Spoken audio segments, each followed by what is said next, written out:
Let's go, let's go, let's Absolutely. go. Actually, back again. Let's go Another for Wednesday. another one. Be more for real. It's BMore4Real, man. We Thanks up for in here, joining man. us Let's again. go, let's go, let's get it. And it is your co-host. I'm OMG Danny. Uncle Wayne. And we ready for another one. BMore4Real, man. The mic is open. Like, share, subscribe, comment. Definitely let us know how you feeling. If you on Facebook, check us out on YouTube. Go ahead, hit that like button, hit that share. Definitely subscribe. It's all free. We appreciate y'all. How you feeling today, Uncle Wayne? Well, listen, after everything I've been through, including last night meeting, but I'm here. Yeah. So if I'm here, let's get this thing started and understand what BMore is about. Thanks for joining us again for BMore for Real. What's our first topic today? Man, since you mentioned, we wanted to get right into it. Why are our young men crashing out early to the graveyard and to the prisons? Let's give our moment, yeah. Let's give our moment of Said at the silence. same time. Yeah. Moment of silence for those who are not with us and couldn't be with us. Again, thanks for joining us. Be more for real. Let's go. Our young men crashing out early. What you think about that, Uncle Wayne? Well, 60 years of experience on the That's face why of I this said earth. 60 years. And when you said crashing out early, it's a whole generation now. You know, it's not like one or two. It's like a whole generation. And it's generation what is it called now? Generation X? Is it? No, this is Generation Z. That's why I say. That's why I wanted to say. So when it's Z, what? X, Y, Z? Is that the end? Well, you got Generation X, and then you got This know. Before, but after the Z, I'm trying to see what's next. They just named it generations. I think that's the it started end, right? with the 1900s, if I'm not mistaken. But is this the end now? I mean, if it's the Z, that's the end of the alphabet, right? I mean, it's looking like the end. Everything it says on the end. You know, personally, I believe in the Bible, and you know, the Bible says we headed to the last days, and you know, that's just what it is. And these the last days we riding like soldiers. Real quick, remember that. Now, the things it said is going to happen at the end, it's going to show you it's going to be the end. Right. Some of the things it says, father against son, mother against daughter. Now, look at the crime that's going on in Baltimore. It's father against son, and it's mother against daughter. Mm-hmm. Oh. Mm-hmm. Then it said you wouldn't be able to know the weather. Look at the weather now. You don't know when, what, and then look at this fire. You ready for this? Fire. Mm-hmm. Where fire was chasing people. You know, people think fire burns slow. It was running people, you know, in Maui and that Hawaii. So you get a chance to see how this weird weather and then these tornadoes and hurricanes everywhere where people haven't even heard of before, and it's happening more and more and more. So if those things said it's the end of the world, it's those some of the signs, then there are some of the signs. But are we paying attention? We just gonna get a button and say, "Oh man, it'll be all right. We can get over it, man. We'll go out there and do what I do." And if the end of the world is coming, we're so naive to take a chance to say, "This is the end, y'all. We better get it right." That's an interesting stance as you take on as it is like the end of the world coming, because as well as our young men, as well as our young men and things like that crashing out, we have a lot of our young men that are waking up, that are coming out of that slumber. You know what I'm saying? And I think that's what's creating the trouble for the world. You know what I'm saying? Woe unto the day that black man thinks independently for himself and start to really do something out here to make a change. And you know what I'm saying? Things gonna pretty much open up. We be in the lead, and the last generation is not. See, God said, "Oh, black men gonna lead," and you know what's going to be? Oh, that last generation of hope. Yeah, I'm from the generation of hope. yeah. Because right now I don't see any hope, any changes, any peace.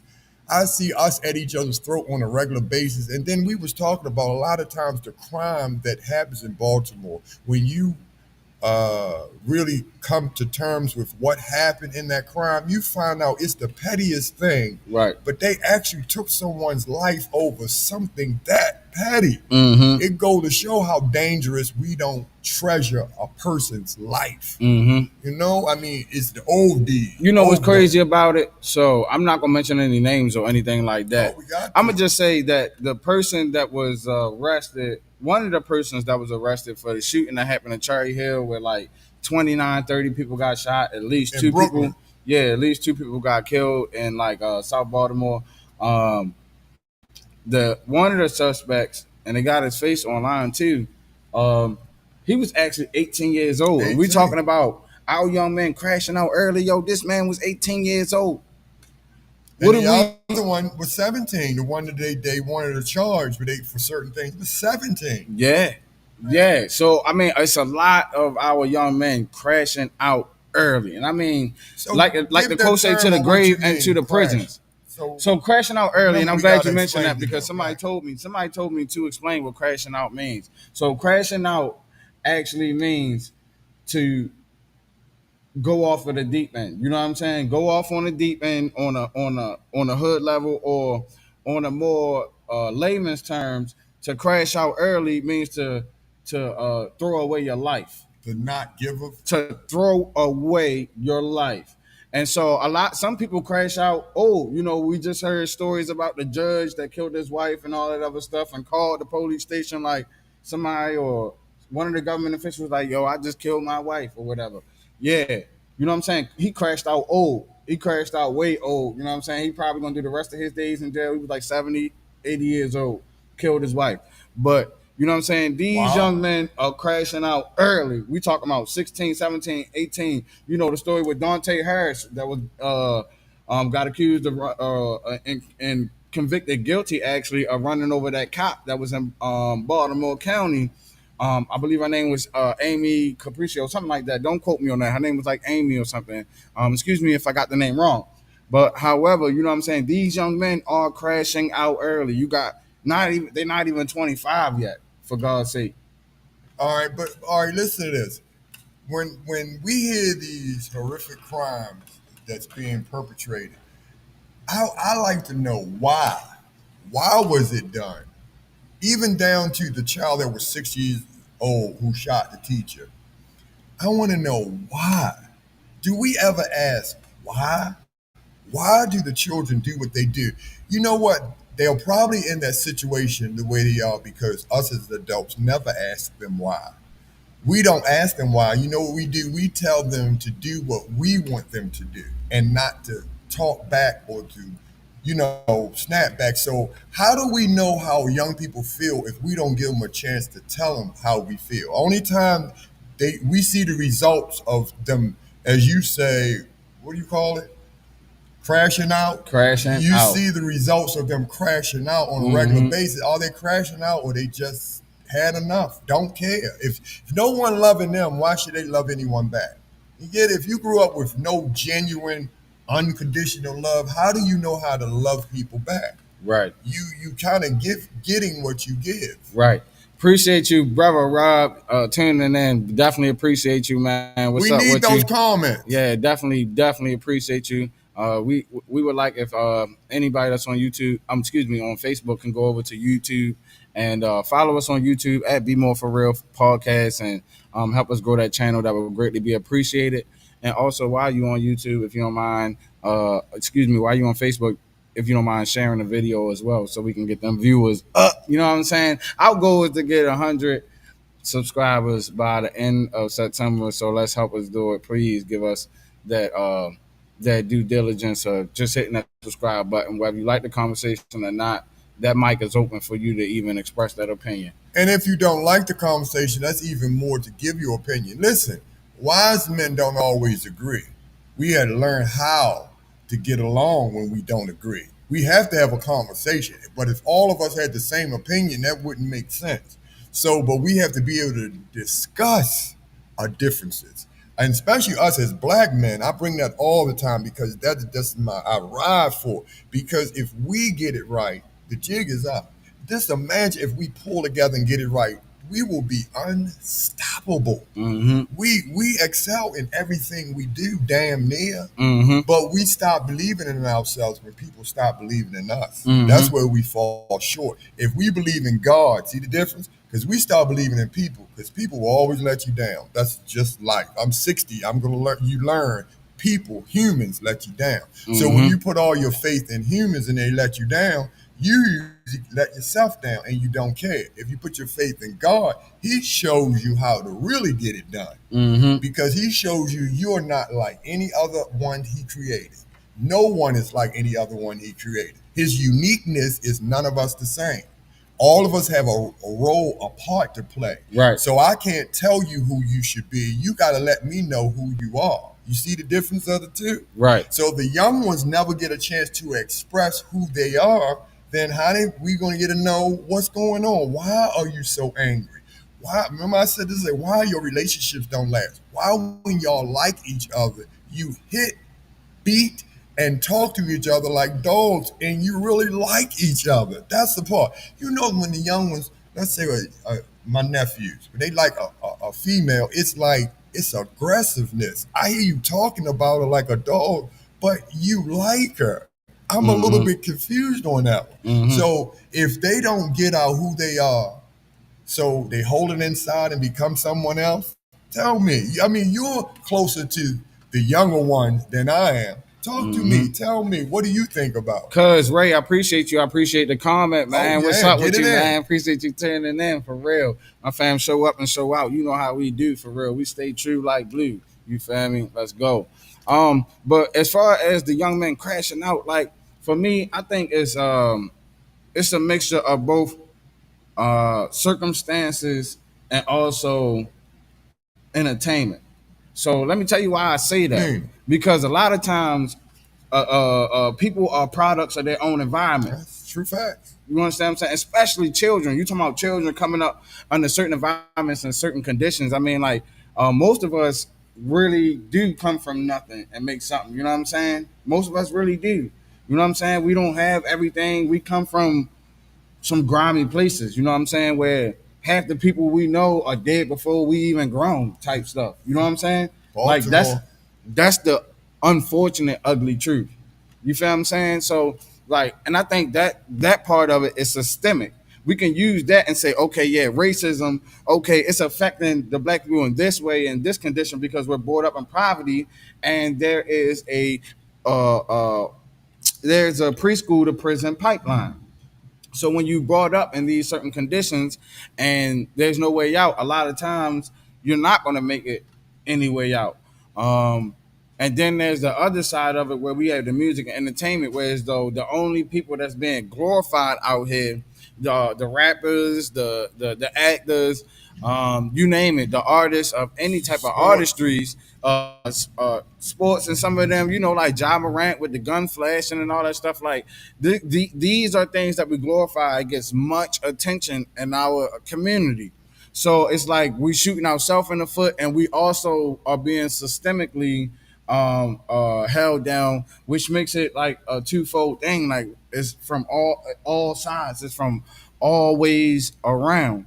And my whole thing is that it's hard to say that some people use that the white man keeping me down as a crutch, you know what I'm saying? When sometimes it could be true, you know what I'm saying? When you go into the bank making deposits or whatever, when you step into certain type of areas, yeah, maybe that could be true, you know what I'm saying? But then it's other people that play that card, you know what I'm saying? They play that race card like it's a white man, and no, nigga, it's you.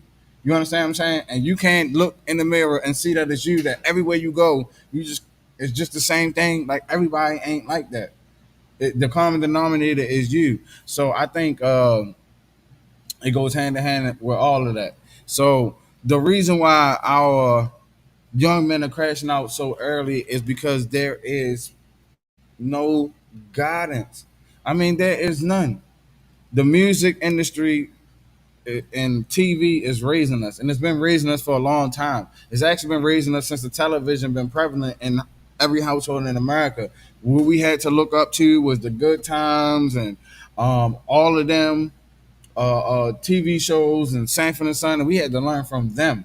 You understand what I'm saying? And the crazy thing is, and I'm about to give y'all some jewels. I'm about to drop some jewels on you that a wise man once told me, is that art imitates life and life imitates art. So in order for things on TV to appeal to you in reality, right, they have to have some type of, they have to try to kind of mimic what goes on in reality, be it the cars, personalities, society. They have to mimic something that we can relate to in some type of capacity. So we got the things that's in art, like cartoons, trying to be as much real life as possible as they can, as much to real life as possible as they can. And then we have the people that's in real life trying to be as much like these cartoons and fictional characters that don't even exist.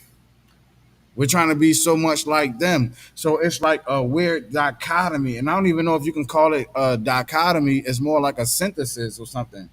I I have don't no know. idea what you just said. That word went straight over my head. Yeah. But So in long story short, short story even shorter, I'm just thinking that the two sides is it's almost like quantum mechanics. You can be off and on at the same time. You understand what I'm saying?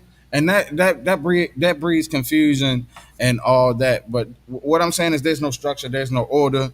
When we look at the way that things are made, it doesn't matter what it is. Everything is done in order and in decency, and that's how everything exists. Anything that's out of order don't do work. them young ones have any order? They don't. They're out of control. And listen, what we giving them. Let's go to school.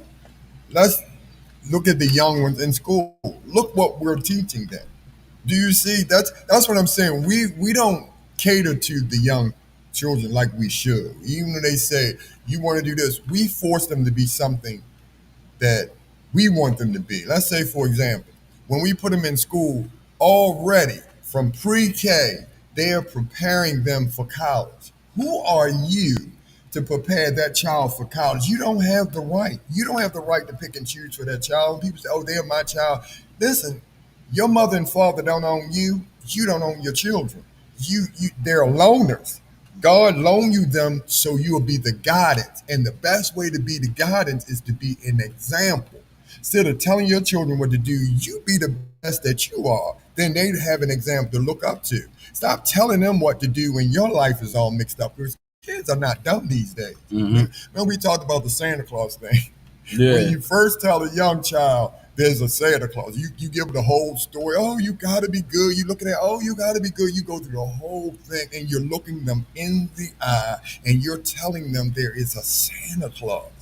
But I said, you forgot when that child came to you, when they realized it wasn't the Santa Claus and they asked you about it. You don't even remember that. That's why I told most people you don't remember. You know why you don't remember? Because your child looked in your eyes and came up with their conclusion about you right then and there. Because if you're looking in their eyes, telling them it is a Santa Claus, and then you have to look in their eyes the same way, and there is no Santa Claus, see, that's when it is, when children learn into this, and then become their own person. You know what's crazy?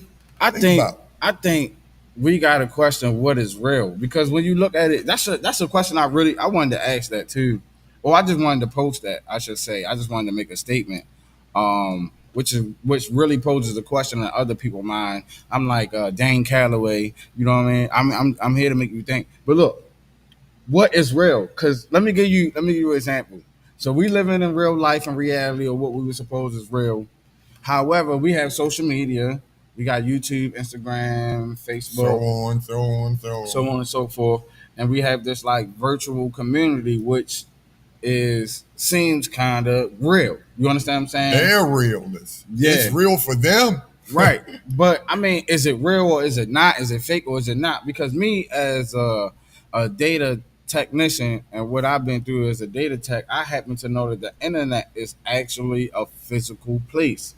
It's actually a physical thing. Now I'm about to learn y'all something. I'm about to teach y'all something as well. The internet, I'm gonna say it again, the internet is a physical thing. We may think it's virtual because you can connect and do wireless and do everything that we can do wireless, but trust and believe me, the internet is yet and still a physical thing. There are wires and things like that that connect all of these features together that has to be connected in a web like pattern, which is why they call it the internet in a web like pattern, and that's where you get your uh uh your network. That's where you get your network from. So is the internet real or is it not real? I mean, to me, the internet is not real on a literal sense. But also on that same token, like I was just telling you, the internet is a literally physical place. It's a physical, literal thing that people don't even think about. The internet is literally physical and literal.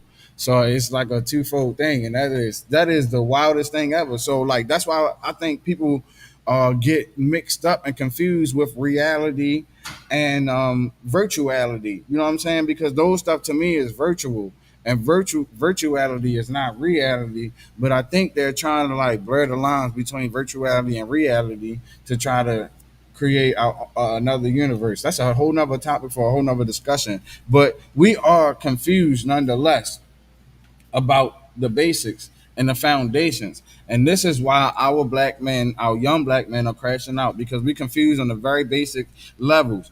Black men don't know how to sign these deals. They don't know who they sign to, like Blueface and stuff like that. They get in the industry with these people.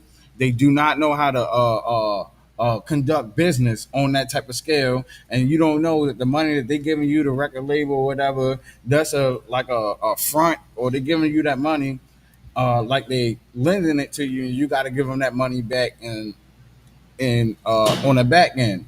So they're getting back ends off of you, and I just know that we're undereducated as black men, and that's why we're crashing out early. And the young ones, I agree with you, but you can't blame someone who doesn't know. If you don't know, you can't be blamed. You blame after you know. Us as me, I'm 60 years old.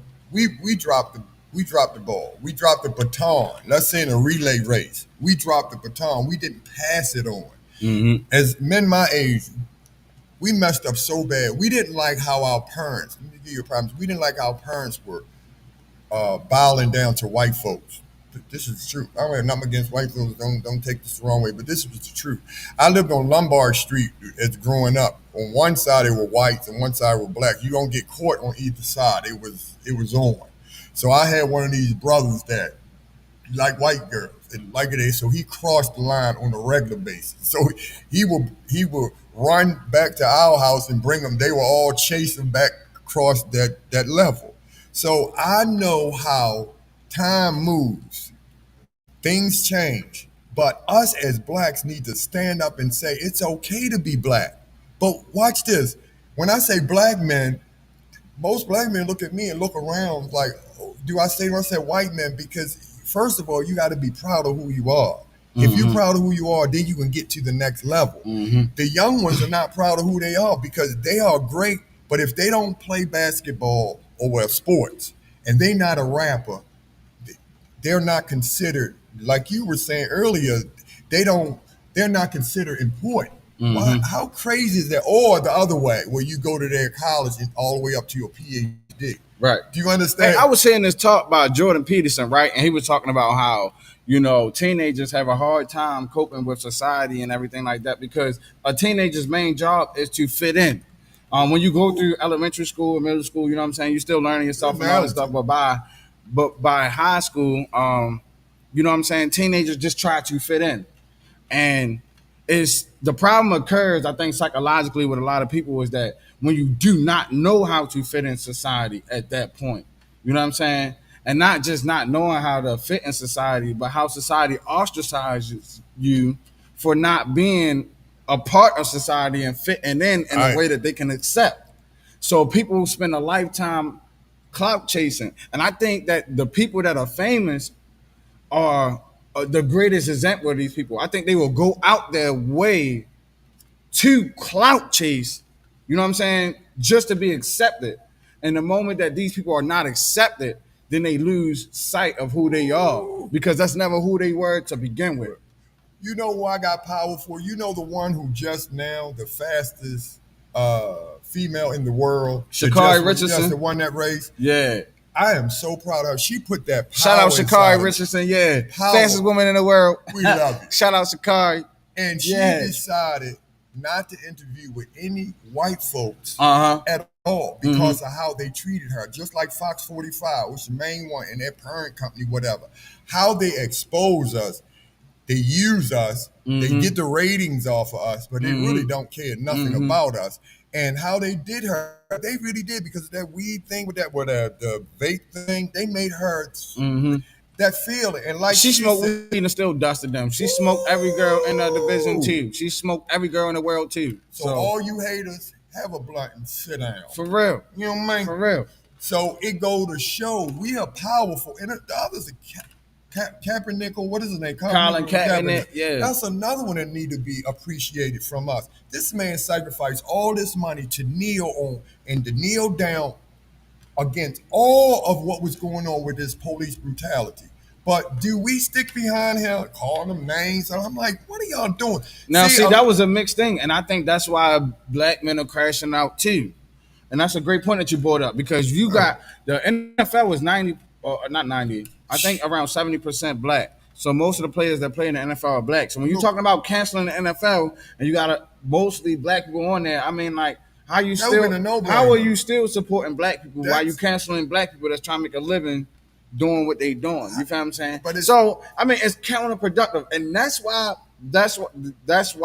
the number one reason why black people and young black men are crashing out is because of the lack of guidance, because the lack of black ownership. Period. Not just by black men, black women, but black ownership. People, black ownership. Yeah.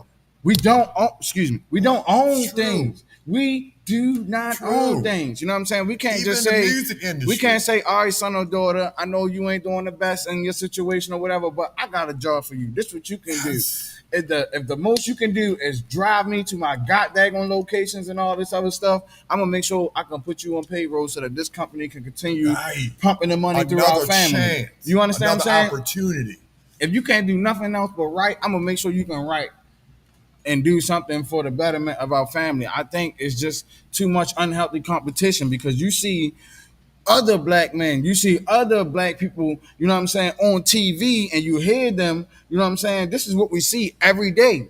And the problem is, that's not what we see every day. Every day what we see is everybody broke, everybody struggling, everybody need a dollar, everybody need to work overtime. This is what we see every day. But what we see every day on TV does not reflect what goes on in real life. And that's why I had to keep telling my sons that all the time. I tell them, like, look, if you seen on TV, you seen on that, chances are it's not real. Even reality TV is not reality. They got it on camera. It's not reality. It's so hard to really be real on camera. Reality TV is scripted. Let me tell you why it's so hard to be real on camera. Because you incriminate yourself. A lot of times, people are breaking freaking laws. And when you got it on camera, you did the rights. I mean, let's be real. Let's be real, America. Let's be real. Let's be more for real about the situation. And be more for real. All right, our solution now. What are our solutions to the young brothers that's crashing and just not caring and out there doing the most? My solution. What's the solution? My solution to our solutions, y'all. Come on with the comments. My solution to our black men in America is to work. Not to scam. See, it's the difference between scamming and Amazon? Robbing. It's to work. It don't matter who you work for. You best to be the best worker. You got to have some type of skill. You got to be of some type of value to society. And if you're not, then society is going to show you what you're worth. You understand what I'm saying? You don't have to go out in society and question where you at. When you walk out that door every day, when you put your clothes on, however you wake up every day, society gonna dictate to you what they think of you and how they value you. Sure fact. So we have to prove our value through skill, education, and labor, so that we could improve ourselves. And everybody's skills is not the same. Some people might be good, like I said, at freaking sweeping the floor, but or whatever the case may be. Man, my fault. Remember I said we dropped the baton? Imagine if we, instead of being angry at everyone, if we would have opened some doors and opened some opportunities for the young ones to come through, then it will be even less harder for the teenagers out there having no identity to who they are. It would have been able to have something. That's where we are. We need some opportunities. Brothers got to believe in themselves. They got to believe we're someone. I understand when they don't believe in anything and they don't have nobody believing in them, they just don't care. I guess you call it what you say, crashing out early. They just don't care. Mm-hmm. And they're crashing out early on somebody else's vehicle because 9 times out of 10, they done lift that up off of somebody. Mm-hmm. Carjacking is out of control because, listen, if men were in their life, watch this. If men were there, our black men were there, they would say by the time you were 15 and 9 months, you better work on that permit because when you 16 and there, you get a first car, or when you graduate from high school, you get a first car. Then they will look forward to that. They don't have that. That's why they're getting the car now. Mm-hmm. They're not going to graduate because school is not set up for them. It's set up for failure. Right. You know, I'm a black man. I'm 60. I'm looking at school now. It's set up for failure. It's set up for failure. Let's say, for example, if I got other skills than reading and writing and arithmetic, if I have other skills, if I go through school, they're not going to recognize any of them skills unless I can read and write or do math. We're going through a school and we only put certain things in kids and they got so many other skills. We don't know nothing about them skills because the only skills we want to know is how well they can read and write. We adapt to them. Like a kid go to school and they good at reading and writing and math, we gravitate to them. And they are just good at reading, writing, and math. They are not going to be a leader. They never have nothing now. But some of the other ones who are not good at reading and math are going to be the greatest leader of all time. But we ignore them because they can't read and write. Those curriculums wasn't set by no black man. That was white men measuring how intelligent you are. If us black men lead, we wouldn't have that test. Let me give you a prime example. If a black man set a test for a PhD, a person graduate PhD, top of the line, we put our test of who we are as black men and what we've been through, they will fail that test miserable. Do you see? We got to get to know who we are and make our young black men proud of who they are. Whether how well you read and write has nothing to do with it. We're going to work on your other skills, you know? Because they need to be successful. They need to know they have a future. They're going to take care of children. They got females in there. They want to be successful too. Everybody ain't going to work for Amazon or what's that other place in order to make a living. That doesn't make sense. That's why I said as black men, at 60, I hold accountability for dropping the baton. So we're going to pick that baton up, pass it to you, and what you going to do? We're going to light the torch again. Yeah. I'm going to pass the baton to you, and you're going to pass it to... We're going to light the torch again, and we're going to pass it to the next one. Listen, you're the man to show the next one. So I just had to abide by your rules. We're lighting the torch again, you know what I'm saying? Carrying that torch. I'm passing the baton. You see? I'm doing it. I'm doing what's right. And sending that ladder back down. And that's how we grow as a civilization as well, too. That's very interesting to look at it. Oh, we overtime for that one, but we appreciate y'all for that conversation, man. We're gonna go to the next one, and we appreciate y'all. Remember to like, share, subscribe. Now, look, why is black entertainment self-destructive? Most movies, music, and artistry. Why is it? And get out of your feelings, because we about to get this. We know artists. Like, y'all share, are subscribe. so emotional. Y'all so emotional like, when we go there. Share, so subscribe. We gonna go there. We going there. We gotta go there. It's all the way there. Yeah. Let me see. You gonna play that clip, or you think you want to play it, or should we just talk about it? I mean, which one you talking about? I mean, I could play it. I didn't have it planned to play, but it's up to you on this. Black entertainment. Follow your lead. Black entertainment so destructive, but what I wanted to get in with the black entertainment being so destructive is just our image and where we at as far as like how we portray ourselves. It's like we were saying, and we touched on in that last segment, which rolled over into this one. You know what we see as children, because we've been grown up on TV and we're being grown up on internet and stuff like that nowadays. It's like these are examples that we have to follow. But what examples are they giving us? They're giving us self-destructive. I mean, Good Times and Family Matters and all that stuff is over with. It is. Even Martin and Gina wasn't even married. They was ushering in the new age of the relationships and all that stuff back in those times. You got to understand the programming and stuff that was going on at that time. So why is black entertainment so self-destructive is the question. What do you think? Well, I don't really think it is self-destructive. I think we gravitate to what gets the bag. Because if we still talking about this, and watch this will blow your mind. When you rap, when they talking about guns and shooting and killing, even back in the day when they used to have the bootleg CDs and stuff, but white kids were buying the rap outstanding. That's when their parents were getting upset.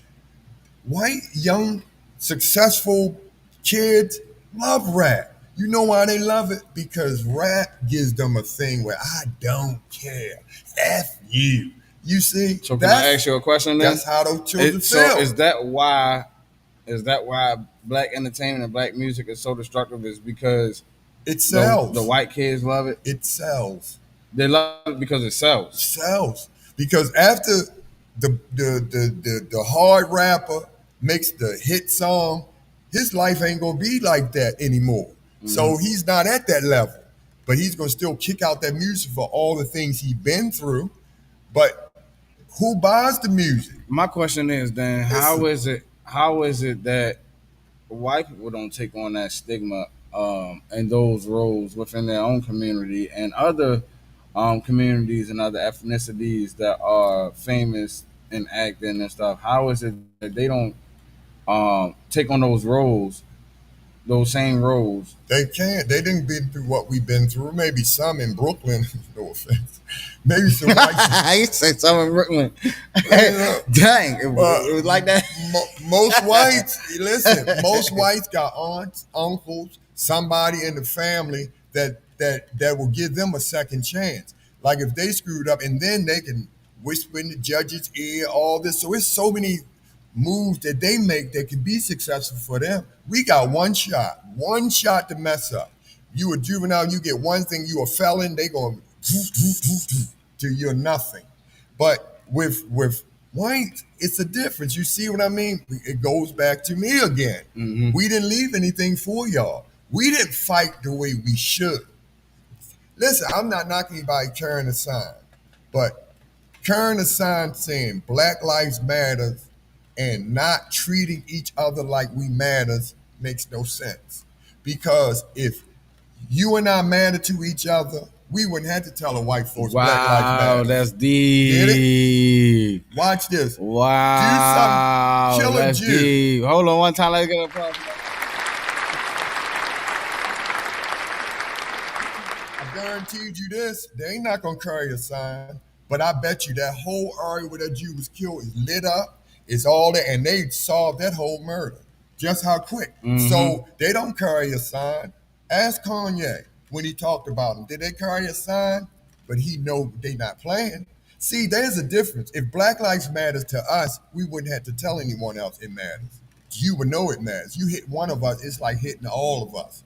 If you disjustice to anyone, injustice at all, it's the same with all of us. But we're so divided. Remember those same thing? Divide and conquer. Because now, watch this. Go back to Malcolm X. Who shot Malcolm X? See what I mean? Mm-hmm. The most powerful, but who shot him? Right? Get what I'm saying?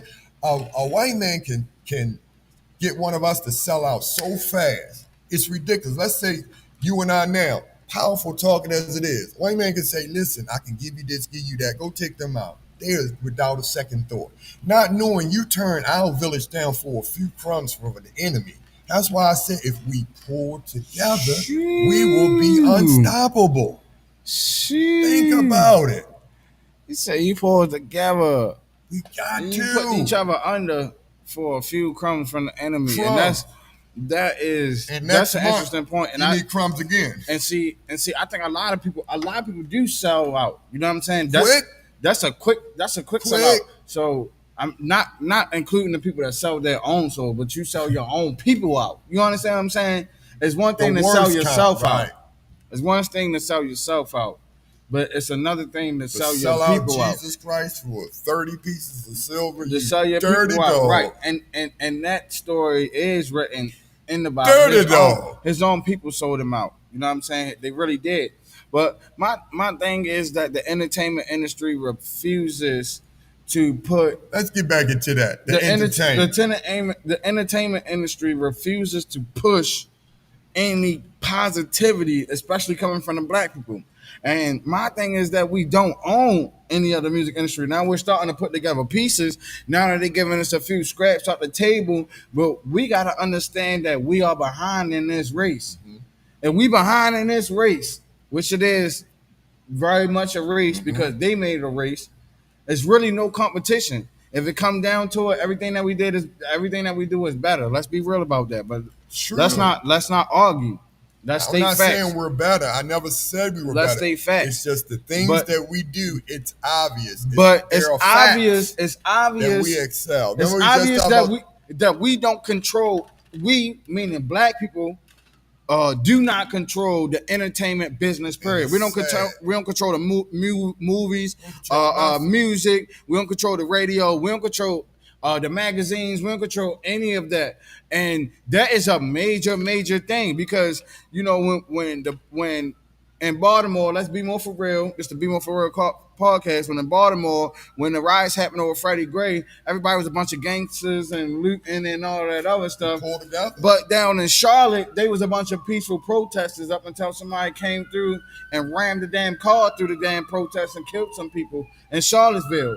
Just because there's a whole bunch of white people. So we got to understand that we don't even control the news and how they portray us. Y'all hear that siren? That's how they gonna portray us. That's all you gonna hear when the news come on. You gonna hear wow, and you gonna hear them police. You gonna slap them cuffs, and you gonna make your own opinion based on what the media is putting out there for us. And let me tell you what that is, my brother. That is propaganda. Let me say that again, and let me hear some claps. That is propaganda. So they are putting propaganda out against the people, and there's social engineering being done. And I'm about to learn y'all something else. I know that's not proper English. No, if you know, Stop saying proper English. We can own. If you we know, own words too. Those words don't belong to anyone. They're English language. We can use them any way we want. If you know, you know. There are black gatekeepers. We was talking about that, and there are people that share our same skin color while we're talking that gatekeep. One of these people I want to bring out, you know what I'm saying? I know we ain't nowhere, and I don't never care if we don't get anywhere near as far as we want to. As long as this message get out into the ears that it's supposed to, that's fine. So what I found out, I was looking up, I asked a question one day, I was like, man, how do Oprah make billions of dollars, right? I'm like, what does she do that make billions of dollars? I mean, she don't make cars, she don't make airplanes or whatever. What the hell does she do that make billions of dollars? Oprah is what do you call it? A civil engineer. A civil engineer. Civil engineer, or is it media engineer? Either way, they engineer society. That's how she makes billions of dollars through her networks, the Oprah Winfrey Network. She controls a lot of the media networks, which controls a lot of the narratives that they push the people to socially engineer. She's a social engineer. That's what she is. She engineers society, and I found that quite interesting. Given this, she didn't used to be for blacks either. Well, I'm sorry, I had to tell. And it's crazy that let's be more for real. She came up out of Baltimore from the news. She was the news anchor in the '70s. But she knew who. I mean, like, come on, man. Because watch this, her skills. Now watch this. Remember, I said how we cater to skills. Her skills was reading and writing. She's good at that. See, that's a skill. That's why she could read those cues. That's just a natural skill that she had, and it worked for her. But listen to this. She turned her back on blacks as well. When she had that what you said, the own company, you should look at the shows that she used to have back then. She was catering to nothing but whites, just like a lot of people say, you know where the money, you know where the bread is buttered, on what side. Regardless of the same simple fact, it didn't work for her. And you know what she started doing? Little bit by little bit, she started doing reality shows about blacks. You would have never saw about black men too, though. And then let's be more for real about black men. Say that. And it did. And then it started catching on. She created that whole male bashing culture with the lifetimes and all that other stuff. And white women been hated white men, so they do it subliminally in their content. And that's where we got that from. So you got to know who's who before these people get up there. And like LeBron James too. I don't have no. He was the same way, getting all that love. He switched up when he saw that they sprayed nigga on he didn't do well on that playoffs or whatever. They sprayed nigga. He moved out of that spot, but he changed. He started understanding what black people were really about. As long as you entertain white folks, and I'm sorry, I'm not talking about one individual white. Don't get me wrong. I have friends and all white. Oh, I has no issue. And then my grandparents white, so really, I don't know why that. But I'm trying to tell you the true facts. Facts speaks for themselves. Right is right, wrong is wrong. I don't care what color you are. LeBron James, and he did that, never really doing things for us, because when we entertain them, they love us. That's why I said white folks love. Get them angry. Get a white person angry, and I guarantee you, 9 times out of 10, that nigga stuff is the first thing come out their mouth because society speaks for itself.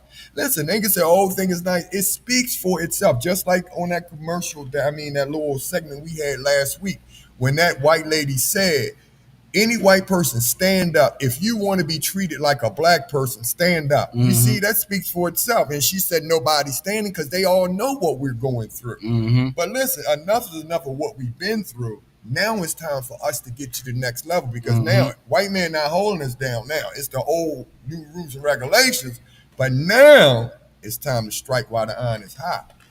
We don't want what's theirs. We want what's ours. It's time for us to do something with ourselves. You know how it is. That's why the young people popping off. How can they be successful? If you're a young brother and you dating and you want to date, how can you make money to be successful? That's what I say in Baltimore. Do you understand? Where can you go? There's not. You got to go through that same channel, graduate school, go to college, and college does not teach you anything about work itself. It's just teaching you an extended version of high school, and we never really liked high school. You kind of see what I mean? It's the same with these things. And nothing in college is so important that you need for life. I can see if you're going in for law. I can see if you're going in there for medical.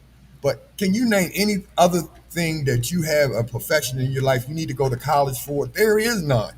I try to get people to I think college is useful for certain things like doctors, medical, and law. Medical, I expect you need that. But watch this. If we learn our young children, we know them as lawyers and doctors while they're young. You can already see the type of person that they are. But if we learn our college children, has a certain uses in fields that actually matter, like he was saying in law and science and medical. So those are the fields in which college is absolutely necessary. And I'm of the same opinion that they both are not. But guess what? It's BMore4Real Podcast, man. We still here, man. It's BMore4Real Podcast. It is BMore4Real Podcast. We're gonna be more for real. And the topic of the night. Let's get it, man. It's some real stuff. I mean, we're going to be more for real. Be more for real. Double entendre. We already told you about that. If you don't know what it means, revisit one of our previous episodes where I told you what the double entendre was, or just look it up on Google. But it's the topic of the night. And we're talking about drama in Baltimore. We got to be more for real about Baltimore. Drama. And everything is included with the whole entire conversation, everything pieced together. So let me hear what you got to say briefly regarding the situation. Well, that's why I say they don't know where to start. You explain what happened, and then we can go from there. All right, yeah, that makes sense. Okay, so there was an event happening with a comedian named Ronti, and he had a show and he was booked with KB at one venue that they had, and he was supposed to go out there. From what I heard, from what I seen from him out of his own mouth was that, out of his own mouth, out of the horse's own mouth, out of Ronti's mouth, he said that, he came there, he was only supposed to be there to smoke. He didn't come there to perform or something like that, from my understanding. So he was not there to smoke. But he got all the smoke he wanted when he came there, and he found out he didn't get his money. You know what I'm saying? So that's what I heard from the applause. Where the applause? He said, let's get applause.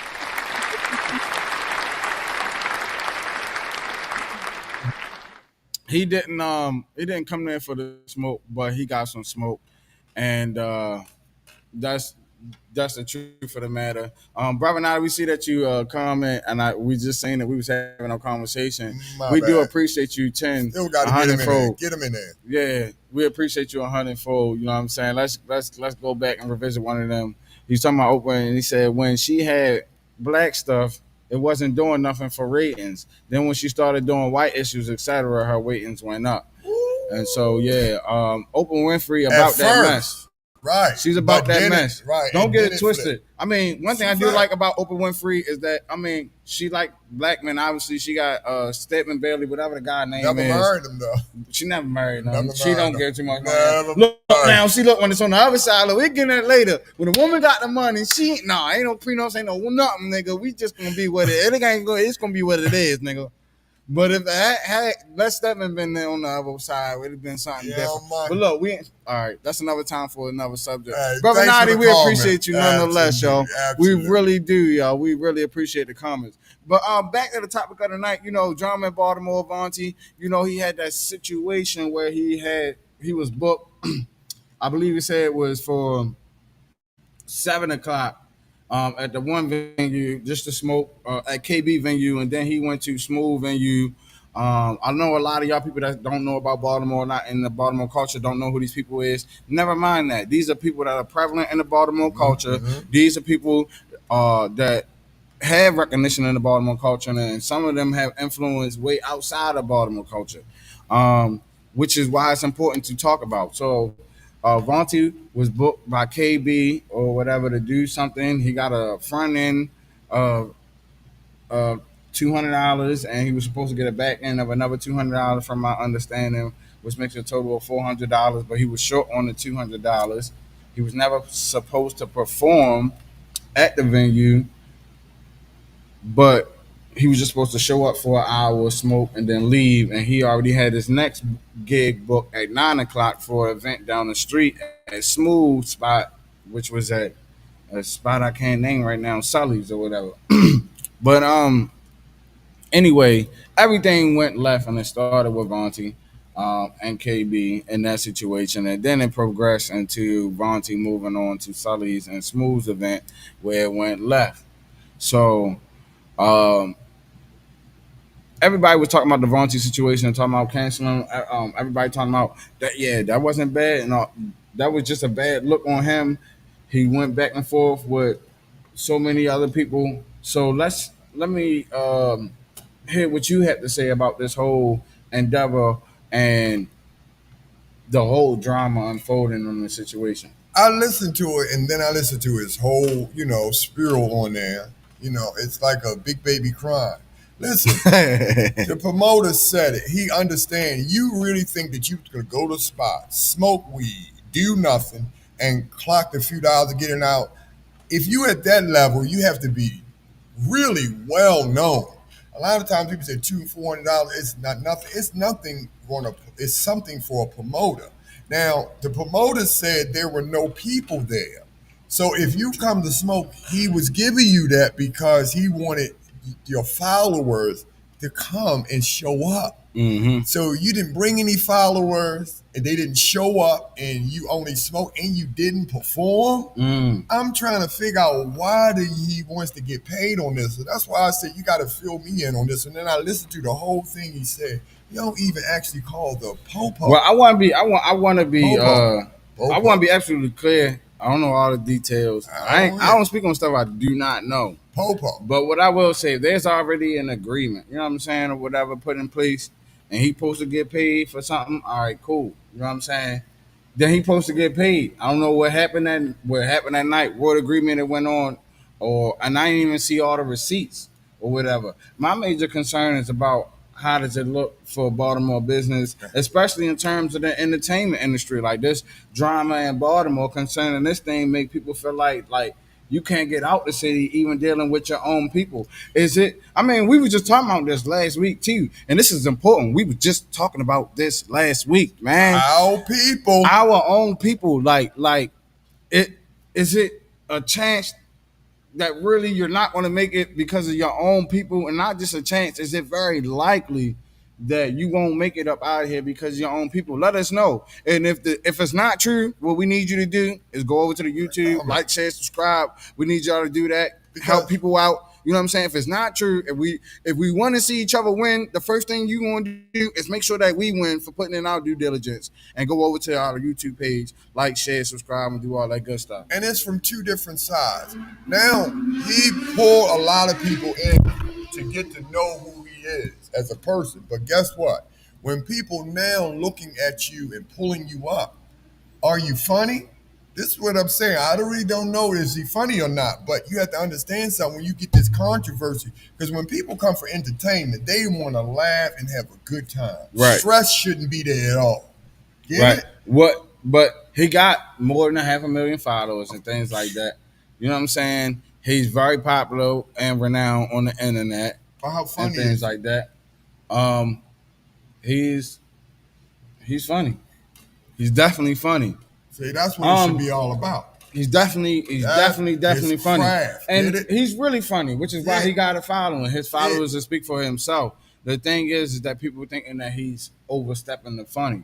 And my thing is overstepping the funny, anyhow. He's going beyond the funny and trying to make it seem like you're, you know what I'm saying, you are greater than what your job title and your description is. You know what I'm saying? Some people feel like comedians shouldn't be in the streets and involved in all the street shit because you're a comedian making jokes. Wow. You understand what I'm saying? Which makes sense. Don't talk all this rah-rah stuff and you're a comedian, you're a promoter and all that stuff. You should just be, well, from what I heard, you should be booking the funny and you should be making the funny. And you should be making the money. But I just never heard of him. That's why I'm saying I'm not trying to put the brother down. I don't know. I just haven't heard of him. A lot of people have heard of him, and that's understandable because they're still up and coming. I think this is part of the reason why Baltimore don't get the recognition that we need to get. Is because when people are trying to make a way for themselves, you know what I'm saying? They don't actually have the support behind them to make it, you know what I'm saying? And before I keep going on, I want to acknowledge the comments, television. She says, seems like he took 2 losses. First event, he was complaining, nobody was there. But the second event, it was a full house and still didn't perform, nor got paid. Perform the second? No. It was professional. It was unprofessional, on Vontae and KB. So she said it seems like he took 2 losses for real. The first event, he was complaining about nobody was there, and then the second event, it was a full house.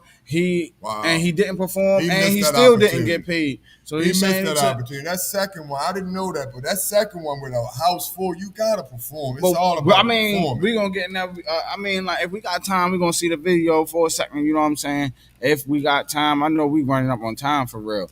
And she also said, "Now, Smooth, I understand where he's coming from. Your word is your bond." So, you know what I'm saying? She understand where Smooth coming from and all that. You know what I'm saying? I'm a promoter too, but correct that, Smooth. I'm thinking, let's say if I invite someone, I'm trying to put my focus on this one. How am I going to invite someone to my venue and just to smoke weed and to promote my venue, and I'm going to give him a certain amount when he get there? That doesn't make sense. If he's going to promote, he don't need to come and show up. Mm-hmm. You see, I'm kind of missing something here. Are you promoting it? Mm-hmm. Are you performing? I'm missing the whole thing here. Mm-hmm. I can see, if someone really, really popular, they don't have to perform. All they have to do is give you a shout out. Mm-hmm. You know what I mean? Mm-hmm. So I get confused, and especially when actually call the po on the. That kind of floored me. So I don't know about the police situation. I don't know if he called the police. What happened with that one? I don't actually know about that situation. But this video is it's like 19 minutes. We're not gonna get through all of it. Let's just hear a little bit of what they're saying. And is this about the event? It's about the event. And one thing I want to do as well is highlight the fact that these. Hold on. Let me do this. Hold up. Let's put this on the camera. One thing I want to do is highlight the fact that these young men, these young brothers was able to come together and reconcile and talk about the differences without shooting. That should not go without being unnoticed. That should not go without being unseen. Yeah. We need to give these young brothers the credit of saying that, look, regardless of the situation that y'all had, regardless of the beef y'all had, you ain't let it kill you. And let me explain something to you to make this absolutely clear. There is nothing on God's green earth that somebody does something to you that you want to take their life. Nothing. You know why? Because you didn't give their life. You got to take it to God. And the thing about killing now, then if you see some of the things, that's why I said, imagine going to heaven after you shot somebody and killed them because they looked at you a certain way. You want to imagine God said, why did you take that life I gave them? Because they looked at you. Who are you? They said something to you, they bumped you. Who are you? Do you have to understand this world, it ain't just yours, it's our world. We have to live together. So when you pick up and pull a trigger and want to shoot somebody because they're not doing what you want them to do, imagine all the times you've done something to somebody that they didn't want you to do. Imagine the things that you've done. So you got to stop that. None of us good enough to be killing someone else. No one. You don't have the right. And this has got to stop. And like you said, the young ones, it has got to stop. Especially you're not built like that. You know, when all y'all get together, you out of control. But you remember, when you go to jail and get locked up, separated, you know who you really are. So stop it. You know what I mean? I want to see you get them children out there. I love them to multiply. See, that makes me happy. Go out there and get away all them children. That's what you do. And take care of them at the same time. You know what I mean? Uncle Wayne said, you ain't about that. But guess what we about to do, too? That's what we about to do, too. We about to play a little bit of this video, and we're going to see, you know what I'm saying? We don't own the rights. That's another thing that, look, you talking about rights. One thing that we don't have the right to is the content to this video. It is brought to you actually by Smooth. It's actually brought to you by Smooth, the person that owns the video. Definitely go ahead and follow his channel. Smooth got to get his version in there. That's follow what it his is. Content. We do not own the rights to any of his this. Version of it. Shout out these brothers for making the content, coming together. Let's hear it. Let's hear it. Hey man, what up, man? It's your boy Comedian Smooth. It's your boy Vontae, man. You already know. Look, man, and right now we about to go ahead and talk about what happened about Friday. What happened Friday? What's Friday? They booked me to do a show. They ain't have my back, and so we gotta go find somebody. I do appreciate y'all popping out Smooth. I apologize for this shit, but y'all can see on the gram right now, so I gotta get up out of here. Appreciate y'all. Yeah, all right. He didn't perform. He just. Hey, yo, no, hell no. The fuck, yo? You gonna need some time, my niggas.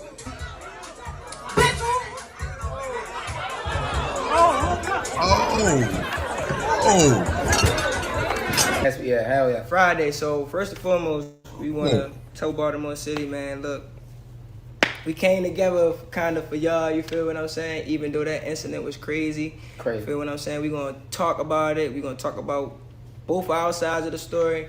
And we also going to come to an understanding at the end about it. So, for real, I'm going to just go ahead and break my part down. So, you feel me? We had an agreement. Right. Feel me? Show for a show. We did an agreement last year, around November last year. We did a show for a show, right? Hell yeah. So boom, my whole thing was we did it again. We said, all right, we're gonna do it again. Cool. So I did your show. Right. You had the Wild and Out show. What was that round?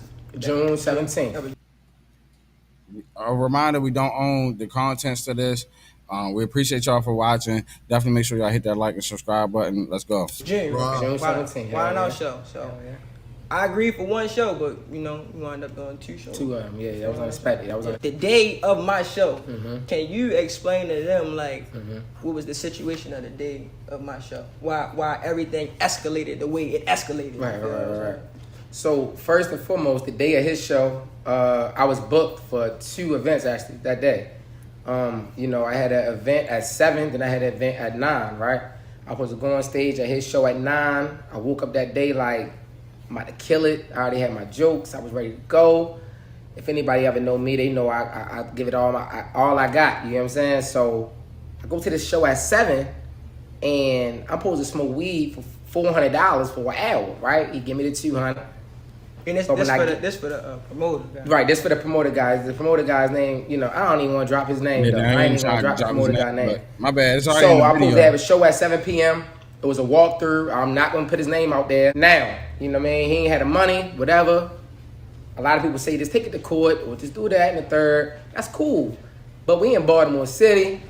When me and him had that verbal exchange before the camera, we was talking already. I ain't put that promoter on the camera until it got spicy. Right. I said, damn, bro, I pulled up, bro. I done drove almost 40 minutes over. I don't live over east. So, I done drove all the way.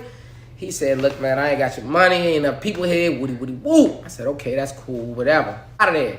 Now, I'm not about to fight this promoter over $200. I'm not ready to get physical. My guys couldn't make it. I can show y'all what my guys was going through. A lot of my homeboys couldn't make it. They couldn't be there for my defense. So it's me and my girl. He got on live. He started threatening me. He started talking crazy. I got that too. Started talking crazy. At that point, I hit up my homeboys like, bro, come to Sully's right now. I can show you all that too. My homeboy said, damn, we gonna be there. We gonna be there. We gonna be there. They couldn't make it at that time. You know what I mean? Now, I'm not saying that he ain't had security that could have protected me and Sully's. I'm telling y'all though, real shit. When I walked in, it didn't seem like there was no security. I didn't see them. You feel what I'm saying? I'm just being real. I'm just being 100. So for the sake of time though, we're gonna go ahead and fast forward this a little bit. We're gonna see what they're saying. Phone with a chick, because I remember you were saying like, yeah, we right here, right, you know, like that. But if you would have came to my show and you did that, would I have hopped off the stage and did that with you though, bro? Over, you know why? We got the city. Comedians got the city, bro. I know I got the city. You feel what I'm saying? Of course I got security there, but you got some also big powerful people there, bro. We not gonna let nothing rock, bro. Like, you feel me? At the end of the day. So he answered the question, he ain't gonna let nothing rock to him. Ain't gonna let nothing rock. Bro, you said no, nigga, bro. You gonna perform. Listen, I ain't made it like that, but you gotta think you slammed my motherfucking mic. Baltimore, we both wrong right there. That's a point for a point. Because if people at my show, I never tell my nigga, yo, get up and Yes, he is to tell him that. You're absolutely correct. What happened at Vespa has nothing to do with mine. If you obligated to do something, follow through, especially all that what you preaching. Look what he preaching before. You know what I'm saying? Mean what you say what you mean. Be who you are for real. BMore4Real. For real, man. Like, share, subscribe, man. You heard it here first. Let's go. We coming with our own. Around that nigga. I don't give a fuck if niggas trying to hurt us. I ain't say that. I ain't told niggas get up and surround you. That's what they did. Look at the video. Listen, you gotta think, bro. Like niggas is like, oh, what the fuck going on? Right, they wasn't so-called surrounding you. They was trying to de-escalate the situation. K-Rock, yeah. But you gotta think. Don't think just bro definitely was. Yeah, K-Rock a real nigga for that one. I'm talking about family that just trying to see what's going on. That don't mean that niggas trying to bank you, bro. That don't mean that. Nigga, I don't want that nigga. You know, after that shit, when certain niggas left, I had to pay other niggas tabs, bro. See, I didn't know that. Yeah, I ain't want that. I ain't know that. And again, I would have called you the next day, bro. I would have called, fuck the next day. I would have called you after I already pulled up on the other dude. I was gonna call you in the hour. Let's go some more. Right, and I see your mother in the cut, and I'm like, all right, cool. Come on, bro. She ain't talking about my mother, but yeah, that's what I'm saying. You know, we was looking at this side. We wasn't looking at your mother. Yeah. We were definitely not ready, harm somebody. My mother right there, so it's just like, damn, like, excuse me, bitch, what the fuck? It's just like, that's what it was. But like I said, bro. Yeah, but how can we go past this situation? This is the important part. We got Fred right here. Fred in the cut. Fred right here. He gonna come up and say what he got going on for us. This is the important part about how we come back together full circle. Sound on? Gotta make sure the sound on. Oh, I hope the sound on. If y'all can't hear the sound, put the one in the chat. Look, if y'all can hear the sound, put the one in the chat or whatever. If y'all can't or whatever, then let us know. Matter of fact, if y'all can't hear the sound, say something. If y'all don't say nothing. All right? And comment anyway, but let's go. And then, like I was saying, for real, well, I can say what I got going on first. You still owe me for a motherfucking show, nigga. You still owe me for a show. Like, just like with Joe. He still owe you. If you take it, if you take it. If you don't, you gotta take it to the chin. Just like that. Yeah, so sure. Look, I'm going to throw another show and have you in it. You feel me? I was gonna be done with this shit, but I'm just like, bro, I gotta do this shit, bro. You do owe me. You feel me? I owe you a show, bro. You owe me a show. I ain't no fake nigga, y'all. Like, I'm not about to say I owe you no. I'm just saying, bro. I owe you that. I'm saying this on camera. This shit got to get done, motherfucker. I don't give a fuck if I had no problem doing the show. I had the funniest jokes sprinting them. Now listen. Now listen. If you got a good legitimate excuse, I'm talking about a good legitimate excuse. Yo, nigga, my grandmother jumped off the roof and broke both motherfucking legs and her arms. Then I understand, bro. Right. Nigga, first your other business, they ain't got shit to do. I'ma have security at the next show. I'm bringing my own security, bro. Bring your own security. I'm gonna have that shit right, so it's cool, it's straight, like it ain't going. So it's dependent. We gonna do a comedy show / roast instead of us. Niggas want to see us box, bro. They want to see it. Everybody want to see us fight. But I can set some shit up between the 23rd or the 30th. That's cool. That's cool. That's cool. Because you know what we're doing. Matter of fact, we can have them up here. We can have an event at our spot. How about we invite the comedians that we can see? Because first of all, I want to see, are they really funny? I know about the episode or what happened, but are you genuinely funny? Because if you're not genuinely funny, what's the use of going through all this hee-hey-ha, and you're really not even that good? Do you see? So we need to have a comedy night. So this is our solution. Let me give you the solution before we finish. Mm-hmm. The solution is come up and show everybody how funny you really are. That's the solution. I think I like that solution. Because we trying to I also like the solution and resolution of them coming together regardless of disagreements. I would like to see the same thing with KP. What they say is that we don't know how to conduct business. We was talking about it and things of that nature, so we're going to keep up with the story. We're going to follow this story very closely. But what we want is definitely we want peace. We want reconciliation. We want people to be able to respectfully make money and not shit on nobody else's platform or anything else like that. We want people to respectfully make money without shitting on somebody else's personality and their character. We want people to continue on living their dreams and their purposes without being shot down by a plane. But we also, more importantly, want people to take accountability for their actions as well.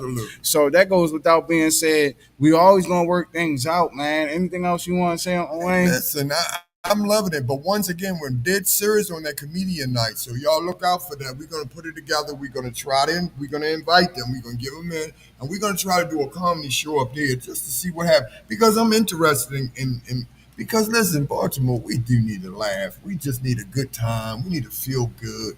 Because listen, I found this out. Hurt people hurt people. Yeah. And Baltimore is a city in pain. Mm-hmm. You know? Mm-hmm. So maybe we can laugh a little bit, get it out and feel good about life. Because Lord knows we got to do something. You know what I mean? We got to do something. ASAP. And for me too, as well, it's like comedy is the last art form that allows you to express free speech. Not the entertainment industry, not the music, social media. All those platforms kind of sort of censor speech, but comedy is one of those things that allow us to have free speech without ridicule and things like that, regardless of the content. Cruel and dark humor is much well accepted in America, and that's kind of like maybe that's the way. Maybe that's the way we gotta put it. You know what I'm saying? I've heard black people make plenty of white people jokes. I've only heard a few white people make black people jokes, and they was extremely funny. You know what I'm saying? There wasn't nothing wrong with it. You know what I'm saying? It was just funny. You know what I'm saying? That's the thing I respect about comedy and things like that. They still have that free speech. They still have that free speech. Dave Chappelle can come up on stage and talk about transgender people, and then another transgender person come up on stage and talk about Dave Chappelle. Right. Comedy is awesome. It's still, I think, one of the only platforms where free speech is protected. So let's make sure we protect free speech. Let's make sure that we support our people, man. It's BMore4Real. One last thing before we get out of here. Y'all see that hat, which I always wear this. It's a solid. This is the DRM. We want to give my man Corey a shout out. He ain't been here for weeks. One of our favorites, DRM, Dads Raising Men. We do things in the community. I mean, we honestly, truly, really do things within the community that you would not even imagine. We have so many connections, but Dads Raising Men is another connection. You see the merch. I'm going to continue to wear this. I want y'all to go over to his Instagram, D_the_R_the_M. Dads Raising Men. Does that speak for itself? It's solid, man. It's solid.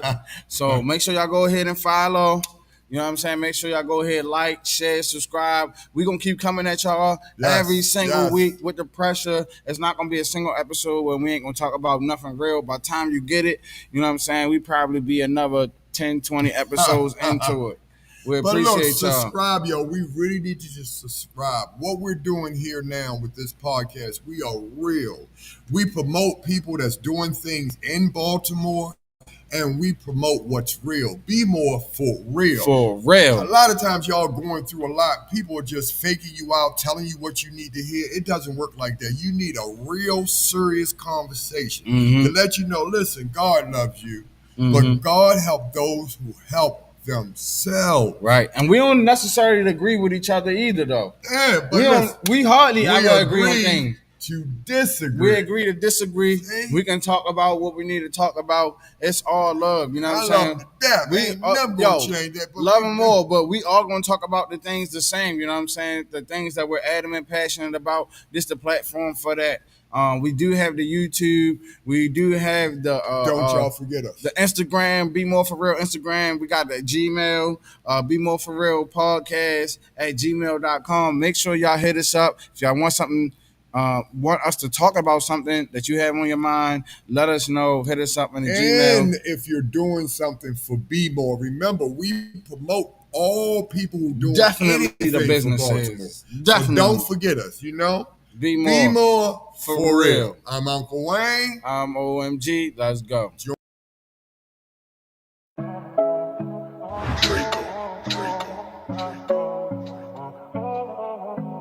Elvis.